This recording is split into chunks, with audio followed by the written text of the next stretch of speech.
ಇನ್ನು ನನ್ನಿಂದ ನೋವಾಗಿದ್ರೆ ಕ್ಷಮಿಸಿ ಅಂತ ಕುಮಾರಸ್ವಾಮಿ ಅವರು ಶ್ರೀಗಳ ಬಳಿ ಕೇಳಿಕೊಂಡಿದ್ದಾರೆ.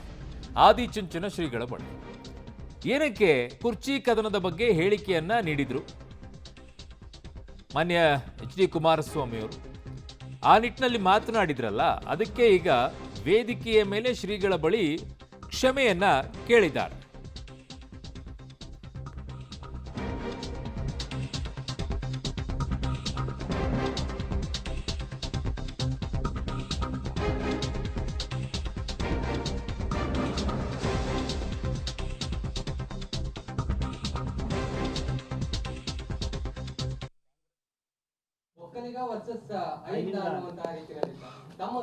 ಈಗ ನಮ್ಮ ಅಭಿಪ್ರಾಯ, ಇವತ್ತು ಸ್ವಾಮೀಜಿಯವರು ಒಕ್ಕಲಿಗ ಸ್ವಾಮೀಜಿ ಇರ್ಬೋದು, ಕೂರ್ಮ ಸಮಾಜದ ಸ್ವಾಮೀಜಿಗಳಿರ್ಬೋದು, ಇನ್ನೂ ಹಲವಾರು ಸಮಾಜದ ಸ್ವಾಮಿಗಳಿರ್ಬೋದು, ಚರ್ಚೆ ಮಾಡಿರೋದು ಗಮನಿಸಿದ್ದೇನೆ.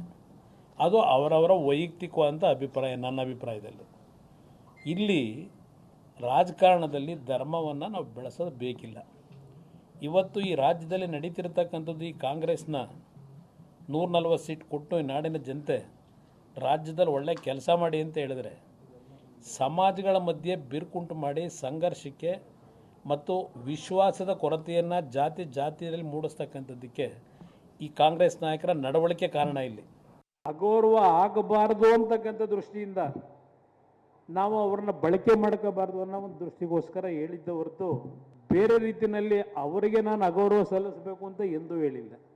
ಇನ್ನು ದೊಡ್ಡ ಸ್ವಾಮೀಜಿಯವ್ರಿಗೂ ನಮಗೂ ಸಂಬಂಧ ಪಾಪ ಗೊತ್ತಿಲ್ಲ. ಕೆಲವರಿಗೆ ದೊಡ್ಡ ಸ್ವಾಮೀಜಿಯವರು ಎಂದೂ ಸಹ ರಾಜಕೀಯಕ್ಕೆ ಅವರು ಪ್ರವೇಶ ಮಾಡಿರಲಿಲ್ಲ. ಅವರು ಪ್ರವೇಶ ಮಾಡಿದ್ದು ಈ ಸಮಾಜಕ್ಕೆ ಏನು ಅನ್ಯಾಯ ಆಯಿತು ಜ್ಞಾಪಿಸ್ಕೊಡ್ತೀನಿ. ದಿವಂಗತ ರಾಮಕೃಷ್ಣ ದೇವರು ಮುಖ್ಯಮಂತ್ರಿಗಳು ಅವತ್ತು ವೆಂಕಟಸ್ವಾಮಿ ಆಯೋಗದ ವರದಿ ಮಂಡ್ಯ ಜಿಲ್ಲೆನಲ್ಲೇ ರಸ್ತೆಗಳಲ್ಲಿ ಏನೇನು ಬರೆದಿದ್ರಿ, ಎಷ್ಟೆಷ್ಟು ಪ್ರತಿಭಟನೆ ಮಾಡಿದ್ರಿ, ಬಹುಶಃ ಹಿರಿಯರು ನಮ್ಮ ತಂದೆ ಕಾಲದಲ್ಲಿ ಇದ್ರೆ ಅವ್ರಿಗೆ ಗೊತ್ತಾಗ್ತದೆ. ಹಿರಿಯರಿಗೆ, ನಮ್ಮ ಈಗಿನ ಯುವಕರಿಗೆ ಗೊತ್ತಿಲ್ಲ. ಆಗ ಗುತ್ತಲಗೌಡರು ಅಂತೇಳಿ ವಕೀಲರ ಸಂಘದಲ್ಲಿ ಒಬ್ಬರು ಸೆಕ್ರೆಟರಿ ಇದ್ದರು. ಅವರು ಬಂದು ದೊಡ್ಡವ್ರ ಹತ್ರ, ದೇವೇಗೌಡರ ಹತ್ರ, ಇಲ್ಲ ನಮ್ಮ ಸಮಾಜಕ್ಕೆ ಇವತ್ತು ಅನ್ಯಾಯ ಆಗಿದೆ, ಈ ಮೀಸಲಾತಿಯಿಂದ ಯಾರು ಧ್ವನಿ ಎತ್ತಿಲ್ಲ, ದಯವಿಟ್ಟು ಇದ್ರ ಬಗ್ಗೆ ಏನಾದರೂ ನೀವು ತೀರ್ಮಾನ ತಗೋಬೇಕು ಅಂತ.